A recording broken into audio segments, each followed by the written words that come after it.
Suffering from Mercury I'm telling retrograde fever.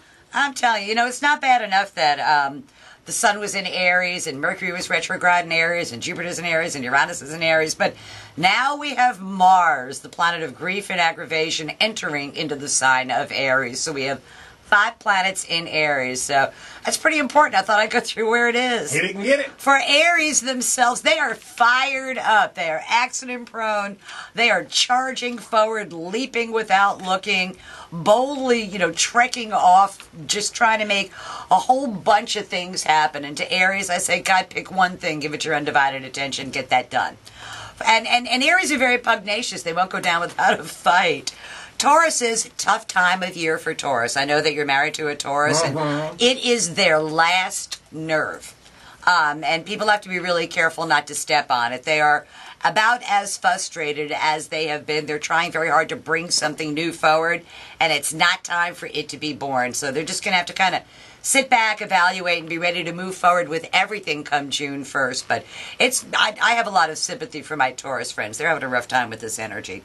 Gemini's having a great time with this energy. It's all in their 11th house of hopes, wishes, goals, and objectives. And Geminis are going to sucker their friends into helping them.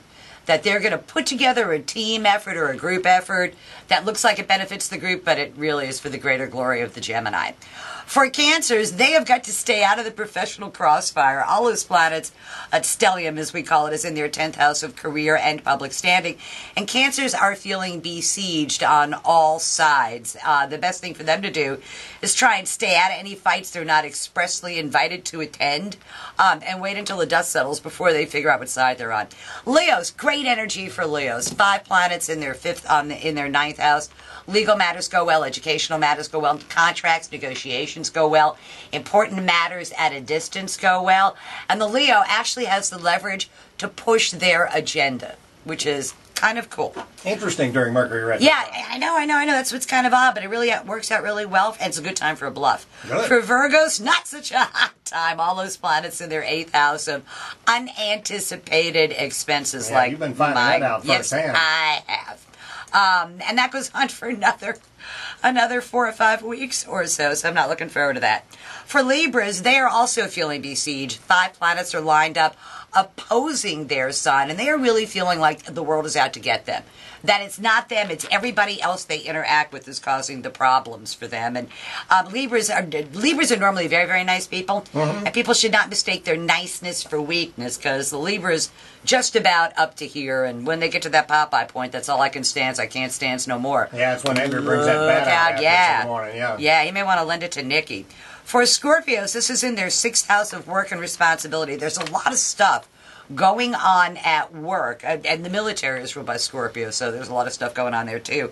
And a lot of it is in fits and starts, and they're trying to start over, and they really don't get that opportunity. It's like expending a whole lot of energy and not getting a whole lot out of it, but they feel like they're doing a whole bunch of things. And they have a health matter they need to deal with directly. Sagittarians having a great time. You and Leos, party boys of the Zodiac, they're having the best time with this energy. Yeah, it really is a fun time to be a Sagittarian. Yeah. Amusement, sports, pleasures, children, love affairs, even gambling goes well for them. So it really is a nice energy for them. Capricorns blowing things up at home. Not just tearing things down, but actually blowing up structures that they feel have outlived their usefulness in their life. And to Capricorns everywhere, I say, make sure you know where the load-bearing walls are before you go blowing stuff up or knocking walls down. Aquarians having a great time with this energy. The pace of their day-to-day living is picked up. They have the upper hand in any kind of a negotiation. Things go very, very well for Aquarians. They've got places to go, people to see, things to do. And they actually have the upper hand as far as that goes. Pisces, the other side of the zodiac that is not digging this energy, because all of those planets are in their 2nd house of let's spend more money than you have. You know, it's unanticipated expenses. Nickels and dimes add up to dollars and hundreds of dollars. And Pisces, no matter what they do, they end up spending more money this month than they actually have, and it's pretty frustrating for them. So, if you're a Leo, if you're a Sagittarian, Gemini, Aquarian, happy days. The rest of us, struggling. So that's tomorrow's news today for the 12 signs of the zodiac. I hope it gets better because yeah, we'll have to for all of it you. has to for Come all back of us. next Wednesday and update us. And I'll be a lot happier then. And I think it's a wicked tornado season and a wicked storm season this summer. Yeah, we're going to have a wicked hurricane Yeah, season. I think so. I really do. It hasn't been for the last 2 or 3 years, but man, come June 1st, you're going to want to hear what I have to say. There's some experts that are agreeing with you on Yeah, that. It's I'm very afraid so. scary. Yeah, that it is. Thank you, my dear. Always a pleasure. See you next week. Thanks.